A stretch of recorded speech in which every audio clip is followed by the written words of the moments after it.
India की Ahmedabad flight crash की आधिकारिक रिपोर्ट अब सामने आ चुकी है और इस रिपोर्ट ने कुछ ऐसे चौंकाने वाले रहस्य खोले हैं जिन्हें जानकर हर कोई हैरान रह गया। रिपोर्ट सामने आते ही बोइंग कंपनी के शेयर एक साल के उच्चतम स्तर पर पहुंच गए। यानी शेयर बाजार ने इस रिपोर्ट को बिल्कुल साफ साफ संकेत मान लिया कि इस हादसे के लिए बोइंग जिम्मेदार नहीं था। लेकिन ये रिपोर्ट साफ तौर पर पायलट की गलती की ओर इशारा करती है और यहीं से असली सवाल उठता है, क्या अब मर चुके पायलट पर इल्जाम डालकर कंपनियों को बचाया जा रहा है? क्या इसलिए क्योंकि अब वो अपनी सफाई नहीं दे सकते? क्या सच्चाई को जानबूझकर एडिट किया गया? क्या ये एक इंसानी भूल थी या एक छुपा हुआ सिस्टम का फेलियर? इस रिपोर्ट में एक ऐसी लाइन है जो शायद इस पूरे हादसे की सबसे रहस्यमयी और खौफनाक बात बन चुकी है। तो चलिए इस रिपोर्ट की वो परत खोलते हैं जो अब तक दबा दी गई थी। सबसे पहले बात करते हैं हादसे से पहले क्या हुआ। 12 जून की रात दिल्ली से अहमदाबाद आई फ्लाइट AI-171 में पायलट ने टेक्निकल शिकायत दर्ज की। STAB POS XDCR में फॉल्ट, यानी एयरक्राफ्ट स्टेबलाइजर का पोजिशनल सेंसर खराब था। लेकिन एयर इंडिया के इंजीनियर ने इसे कुछ ही मिनटों में ठीक कर दिया। इसके बाद फ्लाइट ने अहमदाबाद से टेक ऑफ किया। सब कुछ नॉर्मल लग रहा था, लेकिन ठीक टेक ऑफ के बाद एक एक करके दोनों इंजन बंद हो गए और ब्लैक बॉक्स का डेटा कहता है fuel cut off switches 1 second के अंतर पर बंद हुए। अब रुकिए, ये स्विच किसी बटन की तरह नहीं दबते, इन्हें खींचकर और फिर पुश करना पड़ता है। तो सवाल ये है, आसमान में उड़ते प्लेन में कोई पायलट दोनों इंजन बंद क्यों करेगा? इंजन बंद होते ही प्लेन नीचे गिरने लगा।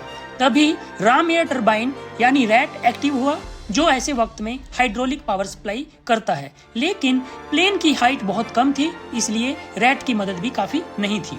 इसी बीच एक पायलट ने दूसरे से पूछा, तुमने कट ऑफ क्यों किया? दूसरे पायलट ने जवाब दिया, मैंने नहीं किया। रिपोर्ट में बस इतनी ही बातचीत लिखी है।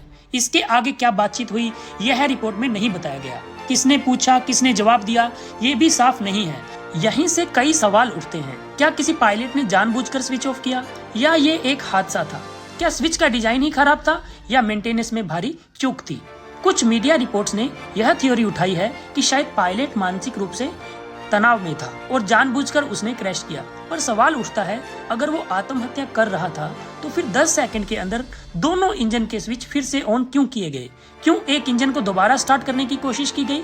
और क्रैश से पहले क्यों कहा गया मैंने नहीं किया? क्या ये एक एक्सीडेंट था या कुछ छुपाया जा रहा है? पायलट का रिकॉर्ड कहता है कैप्टन के पास 15,000 प्लस घंटों का अनुभव था। को पायलट के पास 3400 प्लस घंटों का एक्सपीरियंस था। कोई मानसिक परेशानी नहीं, कोई शराब या नशा नहीं, कोई संदिग्ध बिहेवियर नहीं। यहाँ तक कि कैप्टन रिटायरमेंट की तैयारी कर रहा था। अब सोचिए, ऐसा इंसान क्या सच में विमान को क्रैश करेगा या फिर तकनीकी गड़बड़ी थी? तो सवाल उठता है, क्या ऐसा हो सकता है कि ये स्विचेस गलती से ऑफ हो गए हों? तकनीकी तौर पर तो नहीं। इन स्विचेस को ऑफ करने के लिए पहले उन्हें खींचना पड़ता है और फिर मूव करना होता है। मतलब सिर्फ छूने या हाथ लगाने से वो ऑफ नहीं हो सकते, और वो भी 2-2 स्विचेस 1-1 सेकंड के अंतर से। इन स्विचेस को फ्लाइट के दौरान छुआ ही नहीं जाता, ये सिर्फ टेक ऑफ से पहले या लैंडिंग के बाद ही इस्तेमाल होते हैं। एक और अहम बात, 2018 में अमेरिका के FAA ने एक रिपोर्ट में कहा था कि कुछ बोइंग विमानों में ये फ्यूल स्विच डिफेक्टिव थे।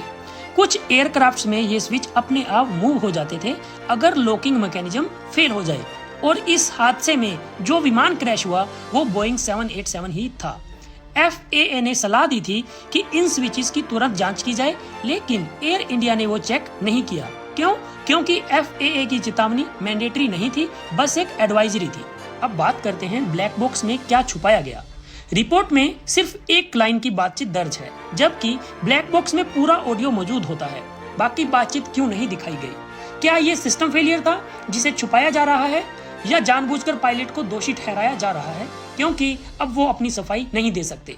ये रिपोर्ट सिर्फ एक प्रारंभिक रिपोर्ट है, अभी असली जांच बाकी है।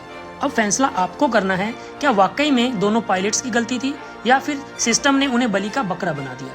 क्या एयर इंडिया ने लापरवाही की थी या बोइंग के डिजाइन में खोट थी? उम्मीद है अंतिम रिपोर्ट में पूरी बातचीत सार्वजनिक की जाए, तकनीकी गड़बड़ियों की जांच साफ साफ हो और दोषी कोई भी हो, कंपनी हो या सिस्टम, उसे छुपाया ना जाए। क्योंकि जब सच्चाई छुपाई जाती है तो भरोसा टूटता है और फिर सवाल उठते हैं।